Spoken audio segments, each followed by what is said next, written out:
Dad मेरी शादी करा दो Hindi novel part 3। Good morning, have a nice day. Hello India. बड़ों को ढेर सारा प्रणाम, छोटों को ढेर सारा प्यार, और मेरे सारे सब्सक्राइबर कैसे हो आप सबको ढेर सारा राम राम।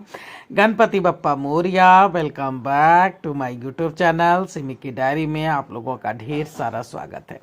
दोस्तों, डैड मेरी शादी करा दो इस चैनल पे मेरी तीसरी हिंदी नॉवेल है, जिसका 2 पार्ट मैं अब तक रख चुकी हूँ।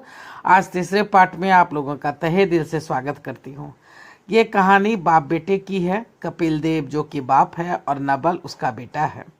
कपिल देव की पूरी जिंदगी काफ़ी मिजरेबल रहती है, काफ़ी दर्दनाक रहती है। उसका बचपन भी खराब बीतता है और नवल का बचपन भी खराब बीतता है, क्योंकि नवल को भी उसकी माँ जन्म देते मर जाती है। दोनों अकेले हैं, दोनों को एक दूसरे के सहारे की ज़रूरत है, लेकिन इसके बावजूद ही दोनों में से कोई एक दूसरे को समझ नहीं पाता है और दोनों के बीच में काफ़ी दूरियां आ गई है। तो यहाँ तक मैं आप लोगों के समक्ष रख चुकी हूँ। और अब तक आप लोगों ने देखा कि नवल बंटी के साथ जो है सो उस झरने के पास चला जाता है। वो बराबर वहीं जाता है जब उसका मूड ऑफ रहता है। वहाँ से फिर दोनों निकल करके मेन रोड पर आ जाते हैं, और मेन रोड पर आते आते उसके दोस्त लोग, उसकी चंडाल चौकड़ी वहाँ आ जाती है, जो कि उसको उन दोनों को खोज रही है। तो यहाँ तक मैं रख चुकी हूँ। अब आगे मैं आप लोगों के समक्ष रखने जा रही हूँ। तो थर्ड पार्ट में आप लोगों का तहे दिल से स्वागत है। तो चलिए देखिए, आगे मैं कहानी को रख रही हूँ। नवल बीच में ही बात को काटता हुआ बोला कि हाँ बोलो, क्यों खोज रहा था? सालों कल मेरा बर्थडे है, पता नहीं है, भूल गए तुम लोग? अरे हाँ यार, भूल गया था, सॉरी यार, हैप्पी बर्थडे। चल उस ढाबे में बैठ के बातें करते हैं। चारों वहाँ ढाबे पे पहुंच गए थे। बोल क्या खाएगा बता? यहाँ पार्टी दे रहा है बर्थडे का? अरे कमबख्तों, अपना मुंह तो देख, कैसे कुम्हलाए कुम्हलाए लग रहे हैं। लगता है सवेरे से कुछ नहीं खाया, अभी 7 बजे हैं। कुछ हल्का फुल्का ऑर्डर कर, रात में 12 बजे से पार्टी शुरू होगी। कहाँ? वहीं बनारसी बाबू रेस्टोरेंट में? नहीं यार, इस बार बाहर प्रोग्राम रखा है। बाहर कहाँ? मेरा एक दोस्त है, उसके पेरेंट्स बाहर गए हुए हैं। वहीं तुम दोनों 11 बजे तक तुम लोग आ जाना। अच्छा छोड़ो, मैं ही आ जाऊंगा तुम लोग को पिकअप करने। चलो ठीक है, अभी कुछ ऑर्डर दे दो। चिंकी अपने अरबपति बाप का तीसरा औलाद था। 2 भाई बड़े थे जो बाहर देश विदेश में पढ़ लिख करके आए थे और बाप की फैक्ट्री संभालते थे। ये तीसरा माँ बाप का बिगड़ा औलाद था। देश विदेश की सैर तो बच्चों कर आए थे, पर लिख लोड़ा लिख पत्थर, ना कुछ सीखा था ना कुछ सीखने की चाहत थी। ऑफिस में इसका स्पेशल केबिन तो था, पर वो मात्र 1-2 घंटा ही वहाँ बैठता था, बाकी वक्त बस घूमता रहता था। 2 छोटी बहन, 2 बड़ा भाई, माँ बाप सबों का चहेता, ये बीच का लड़का। पता नहीं उसमें क्या बात थी, ऐसा क्या आकर्षण था जो उसके लाखों अवगुणों के बावजूद सब उसे माफ कर देते थे। शायद परिवार वाले उसे तंग आ चुके थे, उसे समझा समझा कर थक गए थे, इसलिए उसे उसकी हालत पे छोड़ दिया था। बस ऊपरी दिखावा भर रह गया था। चिंकी को कभी भी अपने इस रोड छाप लड़कों को कोठी के अंदर बुलाने की इजाजत नहीं मिलती थी। वो बर्थडे के एक दिन पहले ही रात में कहीं बाहर इन लोगों को ट्रीट दे देता था। बर्थडे के दिन उसकी कोठी में पार्टी होती थी, जिसमें उसके बाप भाई के दोस्त, भाभीियों के मायके वाले और कारोबारी दोस्त शामिल होते थे। हाँ, इसके 10-12 अमीर दोस्त भी थे जो साथ में पढ़े लिखे थे, पर नाम मात्र के सभी अपने अपने कामों में व्यस्त थे। पर नाम मात्र के इसके दोस्त थे, सभी अपने अपने कामों में व्यस्त थे, बाप दादा की संपत्ति को बढ़ाने में लगे थे, जबकि इसे तो गंवाने से ही फुर्सत नहीं थी। मोंटी बोल रहा है क्या यार, हर बार की तरह इस बार भी तेरे घर की पार्टी का वीडियो देखकर ही संतोष करना होगा। चिंकी बोल रहा है क्या करूं यार, माँ बाप की बातें माननी पड़ती है, निकम्मा जो ठहरा। सभी हंस पड़े। पर गाइस, तुम लोग चिंता मत करो, इस बार मेरी गर्लफ्रेंड, संजय की गर्लफ्रेंड और 2-4 लड़कियां भी आएगी। सुखा सुखा नहीं होगा, नाच गाना भी होगा, पर बिहेव योरसेल्फ, कोई लफड़ा नहीं चाहिए। ठीक है यार, ठीक है, तब अब चलते हैं। चिंकी ने बिल चुकाया और चारों निकल पड़े।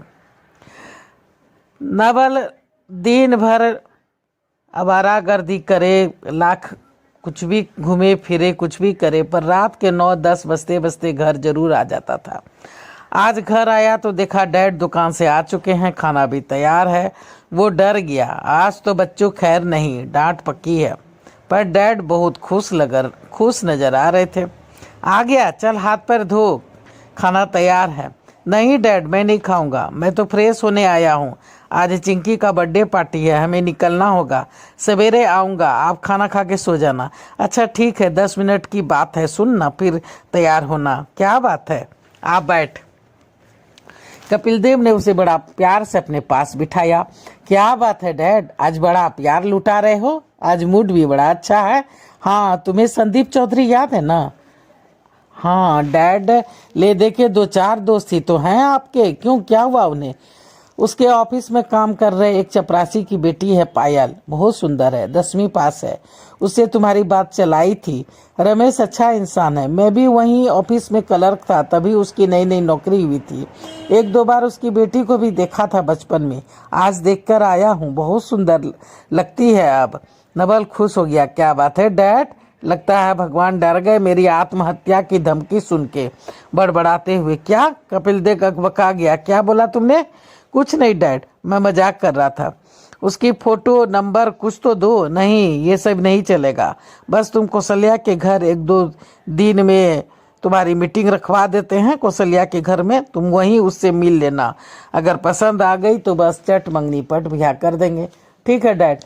नवल हड़बड़ में था लेकिन फिर भी खुश हो गया। आज भगवान ने मेरी सुन ली। वो मन ही मन सोच रहा है कि आज भगवान ने मेरी सुन ली है, बेकार का आज कूद के अगर मर जाता तो क्या होता। चलो बच गया, अच्छा हुआ। नवल तैयार होकर के निकलने के लिए होता है तो बोलता है चलो अब मैं तैयार होकर निकलता हूँ। अपने डैड से बोलता है कि मैं अब तैयार होकर निकलता हूँ, आप खाना खाकर सो जाइएगा। हाँ हाँ तू जा, पर ज्यादा पीना नहीं। हाँ हाँ ठीक है। आधे घंटे के बाद नवल सच समझ कर तैयार हो गया था। चिंकी गाड़ी लेकर आ गया था। सभी चंडाल चौकड़ी निकल लिए थे। कपिल देव भी खाना खाकर सो गया था। आज दोनों बाप बेटे बहुत खुश थे। थोड़ी देर में ही पूरी चंडाल चौकड़ी फार्म हाउस पहुंच गई थी। नवल ने पूरी पार्टी में खूब एंजॉय किया था। वो काफी खुश था। उसका मन बार बार कह रहा था कि अपने दोस्तों को बताए कि उसकी शादी करीब करीब ठीक हो गई है, पर उसने अपने मन को मार लिया था क्योंकि ऐसा पहली बार नहीं हो रहा था। इसके पहले भी 2-4 बार उसकी शादी होते होते रह गई थी। उस वक्त चिंकी और मोंटी ने उसका खूब मजाक उड़ाया था। उसे काफी तकलीफें हुई थी।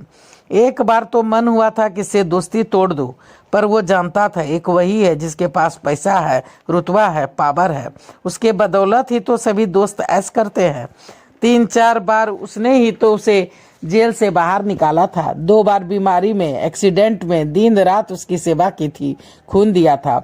इसलिए वो चाह करके भी उसके बात का बुरा नहीं मानता था। चिंकी राजकुमार था और ये तीनों उसके चाकर।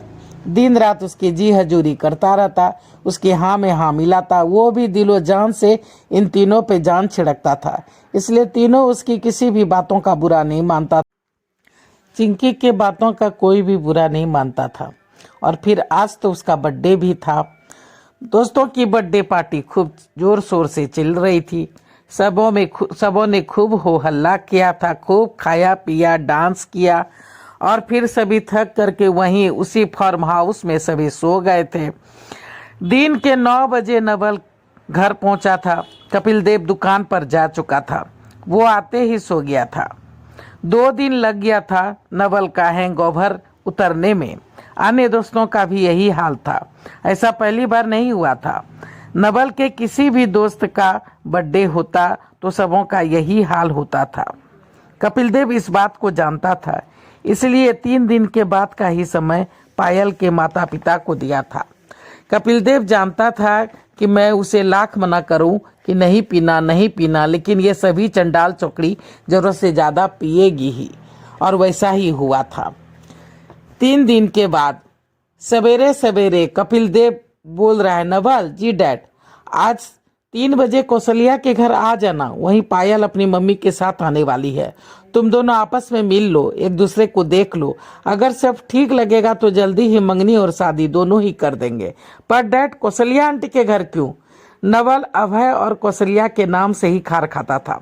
वो इसलिए कि अगर कुछ ऊंच नीच हो जाए, तुम्हें पसंद अगर वो नहीं आए तो उन लोगों की बदनामी ना हो। उनका मोहल्ला तो और भी कंजर्वेटिव है। अगर तुम्हें पसंद आ जाएगी तब मंगनी और शादी लड़की वालों के घर से ही होगी। ठीक है। नवल ने ज़्यादा खिचखिच करना उचित नहीं समझा। वो नवल 3 बजते ही दुकान पे पहुंच गया था, फिर वहां से अभय के साथ उसके घर चला गया था। ऐसी बात नहीं थी कि वो कौशल्या के घर पहली बार गया था। वो अभय का पक्का दोस्त था, एक ही साथ पढ़ता था, उसके घर में ही खेल कूद के बड़ा हुआ था। कपिल देव दुकान पर बैठता और वो कौशल्या के घर ही खाता पीता सोता और खेलता था। जब तक वो बच्चा था तब तक ठीक था, पर अभय को खुद से ज्यादा प्यार दुलार पाता देख धीरे धीरे उसके मन में अभय के प्रति नफरत जगने लगा था और वो अभय से चिढ़ने लगा था, अभय से लड़ने लगा था, अभय से चिढ़ने लगा था, अभय से लड़ने लगा था, अभय से चिढ़ने लगा था। धीरे धीरे वो अभय को अपना दोस्त नहीं बल्कि दुश्मन समझने लगा था और दोनों माँ बेटा से वो खिंचा खिंचा रहता और दोनों से दूर होता चला गया था। इसलिए मजबूरन कपिल देव अब उसे या तो घर पे ही अकेला छोड़ के दुकान आता था या फिर उसे दुकान पर ही बिठाए रखता था। कभी कदार नवल सामने मैदान में खेलने चला जाता तो कभी दुकान के सामने ही सड़क पर खेल रहे और बच्चों के साथ खेल लेता था, पर अपने अंदर के आक्रोश और क्रोध के कारण उसका किसी से कभी भी नहीं बनता था। नवल की कभी भी किसी से नहीं बनी। कभी किसी के घर का शीशा तोड़ दिया, कभी किसी का सर फोड़ दिया तो कभी हाथ पैर तोड़ दिए। एक भी अच्छी यादें उसकी इस गली और दुकान से नहीं जुड़ी हुई थी। वो कौशल्या के घर बैठा अतीत में खोया था कि तभी पायल सामने आ गई थी। नमस्ते। हाँ, वो जैसे नींद से जागा। जी नमस्ते। वो एकटक उसे देखता रहा। वो सचमुच बहुत सुंदर थी। दोनों आधा घंटा बैठे, कुछ देर बातचीत की, फिर नवल निकल आया था। तो चलिए दोस्तों, डैड मेरी शादी करा दो का 3रा भाग मैं यहीं पे समाप्त करती हूँ। अगला पार्ट लेके फिर मैं आप लोगों के समक्ष जल्द ही आ जाऊंगी। मेरे चैनल बिल्कुल डेट पड़ गए हैं, 4 साल होने को है, पर 400 सब्सक्राइबर तक नहीं हुए हैं। ये बहुत नाइंसाफी है दोस्तों। प्लीज़ मुझे सपोर्ट कीजिए, सब्सक्राइब कीजिए, लाइक कीजिए, शेयर कीजिए, कमेंट्स कीजिए और बेल बटन को जरूर दबाइएगा ताकि जब जब मैं वीडियो डालूंगी तो आप लोगों को नोटिफिकेशन मिल सके। अब मैं अपनी वाणी को यहीं पे विराम देना चाहती हूँ। जय भोलेनाथ, हर हर महादेव। और आप लोग का ढेर सारा थैंक्स मेरा वीडियो को शुरू से अंत तक देखने के लिए और अपना सपोर्ट बनाए रखने के लिए ढेर सारा thanks. Thank you for everything.